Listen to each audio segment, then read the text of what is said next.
तो चलिए हम लोग देखते हैं प्रिज्म का अपवर्तनांक का सूत्र। तो सबसे पहले हम लोग क्या करेंगे, पहले हम लोग चित्र बनाएंगे, प्रिज्म का चित्र बनाएंगे, उसके बाद हम लोग डेरिवेशन करेंगे। ठीक है, तो प्रिज्म का चित्र बनाने के सबसे पहले मुझे तो चाहिए एक त्रिभुज। ठीक, आप भी ऐसे बना लो एक त्रिभुज। उसके बाद ध्यान से आप देखते हैं ना, बहुत आसान है, एक बार में आप लोग सीख जाएंगे। इसको लेंगे हम ए, बी और ये सी, 3 पॉइंट। क्लियर। फिर बीचों बीच एक लाइन बनाना है मेरे को स्ट्रेट। ठीक है, फिर क्या करेंगे, एक आपतित किरण बनाएंगे हम लोग यहाँ से ऐसा, और इसी को अगर ये मुड़ता नहीं तो ये स्ट्रेट जाके इस प्रकार से। क्लियर। अब सी पॉइंट से एक निर्गत किरण, ये बाहर जाता, इसी को आगे एक्सटेंड करके हम लोग यहाँ जोड़ देंगे। सॉरी, ये तो टेढ़ा हो गया, इसको सीधा करना ऐसा। ठीक, अब यहाँ पे एक बिंदु लेंगे, ये हमारा ओ, यहाँ पे हम जोड़ेंगे ये और ये हमारा बन गया फिगर। अब हम नाम करेंगे। अब ये देखो, जो थोड़ा ओ वाला है इसको थोड़ा इधर एक्सटेंड करना और इस वाले को भी इधर एक्सटेंड करना। ठीक, अब नामकरण करते हैं, P Q R S T U. अब कोणों की बारी, बाहर वाला आई रहेगा I1, इधर का बाहर वाला I2, ये वाला R1, ये वाला R2। ठीक है, और ये जो टी के पास बना है ये हो जाएगा डेल। इसी को हमको फाइंड करना है। ठीक है, ये हमारा फिगर कंप्लीट होता है। अब जो हम लोग कॉन्सेप्ट पढ़े थे एक बार मैथ्स का, वो एक बार फिर से बता देता हूँ। बाहुकोण वाला, जब भी एक त्रिभुज रहेगा और एक बाहुकोण बनेगा तो 1 2 3 ये कोण त्रिभुज के अंदर वाले, बाहुकोण कौन सा हो गया, चौथा। तो जब चौथा को निकालना तो क्या करेंगे, चौथे के बाजू वाले को हम लोग को हटा देना है, उसका जो बचा उन दोनों का जोड़, तो 1 और 2 बच गया ना, तो 4 बराबर क्या होगा, 1 + 2। इसी प्रकार का यहाँ पे लगाना है लॉजिक। दूसरा लॉजिक आपको क्या याद रखना है, एक इस टाइप का कभी भी फिगर दिखेगा तो ये वाला जो कोण होता है वो ये वाले कोण के बराबर होता है। मान लो ये 30 अंश है तो ये भी कितना होगा, 30 अंश। इस कॉन्सेप्ट को लगाना है। उसी प्रकार से इसमें क्या कॉन्सेप्ट आएगा, एक ये वाला जैसे दिया है, ये दोनों तो बराबर हो गए। अब इसके बीच में अगर कुछ ऐसा दे दिया है, मान लो ये 30 अंश है, ये 10 अंश है, तो आप इसको बता सकते हो क्योंकि टोटल तो 30 है, तो 30 में 10 माइनस करके कितना आएगा, 20। हम टोटल में किसको माइनस किए, इसको। वही लॉजिक यहाँ पे लगाना है, ये चीज़ ध्यान रहना चाहिए। ठीक, चलो अब आगे बढ़ते हैं। इसके बारे में आप लोग सब चीज़ पहले लिख लेना। जैसे कि क्या, ABC एक प्रिज्म है जिसमें PQ क्या है, ये वाला आपतित किरण है, इसको लिख देते हैं आपतित किरण। ठीक, और इधर वाला क्या है, निर्गत किरण।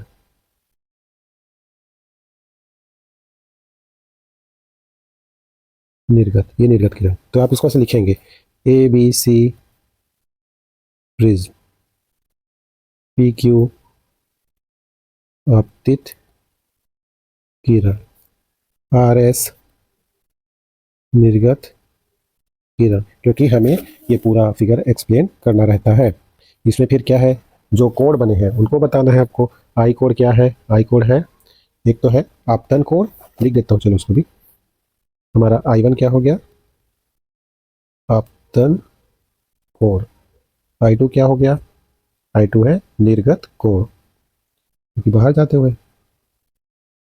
वैसे ही I1 I2 हो गया, वैसे ही R1 और R2 दोनों क्या है, अपवर्तन कोण। ये आप एक्सप्लेन करेंगे फिगर को। ठीक, इतना। अब हम लोग कैसे अप्रोच करेंगे उसमें आपको एक एक्सप्लेन करता हूँ, फिर हम सीधा डेरिवेशन पे आएंगे। हम लोग को अप्रोच कैसे करना है ये देखिए। सबसे पहले हम लोग बाहुकोण वाला लॉजिक लगाएंगे। तो बाहुकोण वाला ट्रायंगल कौन सा है, देखो ये वाला, ये दिख रहा है ना एक त्रिभुज, ये बाहुकोण कौन सा है, डेल्टा।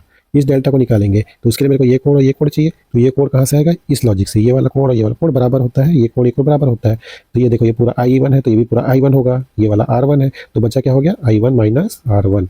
वैसे इधर I2 - R2 आ जाएगा। इस लॉजिक से हम लोग बनाएंगे। ठीक, फिर सेकंड बार क्या करना है, पहले ऊपर त्रिभुज लिए, फिर सेकंड बार इस त्रिभुज को लेंगे, त्रिभुज के सारे कोणों को सम 180 होता है, उस लॉजिक को लगाएंगे। उसके बाद क्या करेंगे, R1 और R2 की वैल्यू आ जाएगी। फिर हम लोग ये चतुर्भुज का लॉजिक लगाएंगे। तो हमको क्या क्या करना है, 2 त्रिभुज 1 चतुर्भुज, ये लॉजिक बस लगाना है, हमारा डेरिवेशन हो जाएगा। तो अब चलो हम लोग डेरिवेशन स्टार्ट करते हैं। सबसे पहले कौन सा त्रिभुज है उसको देखिए, यहाँ से स्टार्ट करते हैं। त्रिभुज,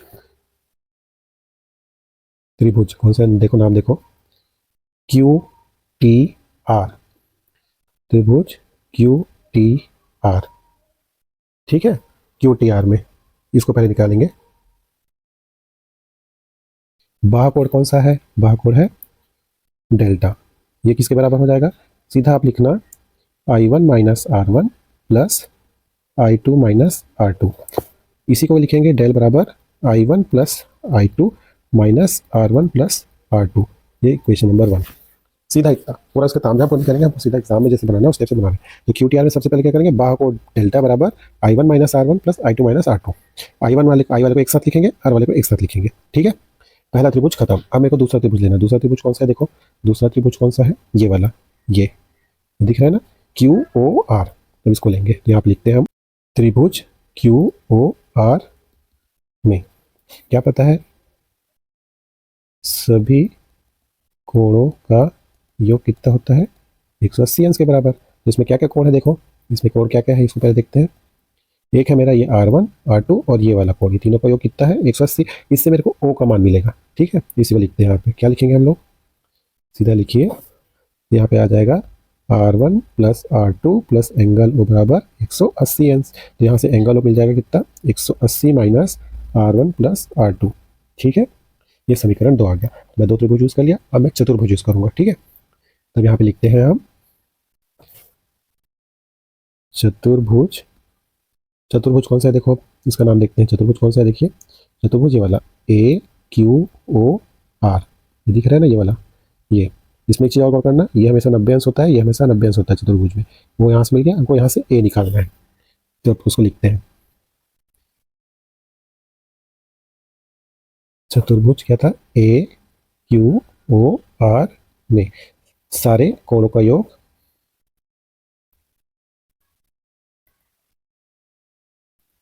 360 अंश है। तो क्या हो जाएगा, angle A plus angle Q plus angle O plus angle R बराबर 360 अंश। तो एंगल ए नहीं पता, उसको ऐसे ही रहने दो। एंगल क्यू बताया था 90 अंश होगा। एंगल ओ अभी निकाले हम लोग, 180 माइनस R1 प्लस R2, और ये क्या हो जाएगा एंगल आर, ये भी 90 अंश, ये हो जाएगा 360 अंश, ठीक है। अब इसको हल करेंगे, देखो 90 180 और 90 सारे प्लस में ही मिलकर 360 बनाते हैं। तो एंगल ए प्लस 360 अंश माइनस R1 प्लस R2 बराबर 360, ठीक है। एंगल ए निकालना है, तो एंगल ए को एक तरफ, बाकी सबको उस तरफ। तो एंगल ए बराबर क्या हो जाएगा, 360 पहले से था वहाँ पे, ये वाला प्लस 360 उधर जाके माइनस 360 हो जाएगा।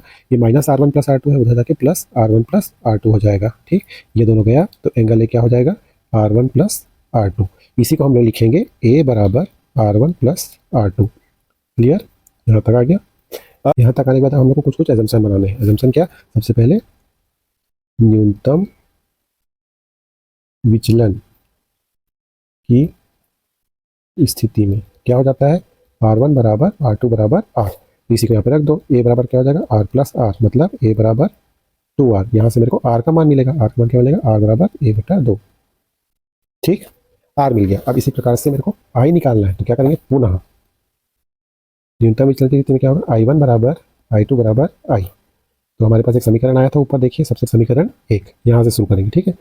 पुनः I1 बराबर I2 बराबर I आया, तो समीकरण 1 से अब जो डेल था वो क्या हो जाएगा, डेल एम हो जाएगा। ये बराबर क्या हो जाएगा, I plus I minus R plus are.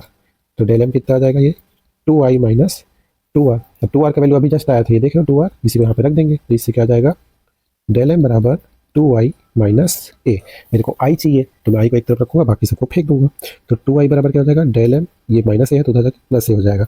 अभी भी 2I है, मेरे को सिर्फ I चाहिए, तो I क्या हो जाएगा, डेल एम प्लस ए होल बटा 2। तो मेरे पास देखो I भी आ गया, R भी आ गया। अब कुछ नहीं है, मेरे को स्नेल का लॉ लगाना है। तो क्या लगाएंगे यहाँ पे, देखिए स्नेल के नियम अनुसार,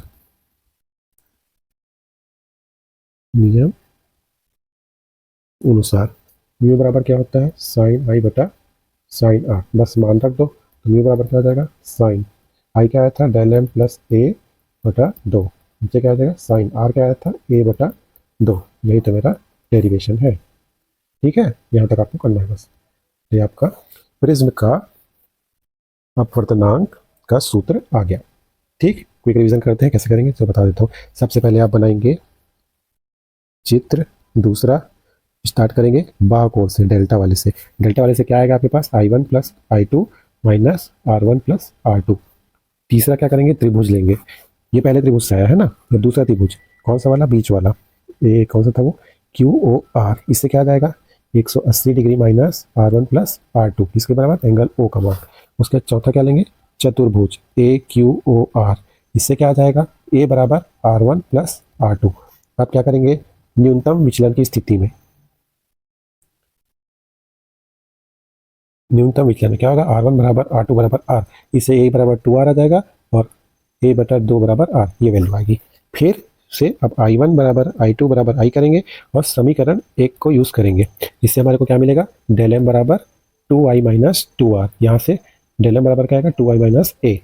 इसी से मेरे को I मिल जाएगा। I क्या मिल जाएगा, डेल एम प्लस ए बटा 2। फिर क्या करेंगे हम लोग, छठवां स्नेल का नियम, स्नेल नियम लगाएंगे। म्यू बराबर साइन आई बटा साइन आर, मान रख देंगे तो आपका डेरिवेशन कंप्लीट हो जाएगा। साइन डेल एम प्लस ए बटा 2 साइन ए बटा 2, यहाँ तक आपको करना रहेगा। ठीक।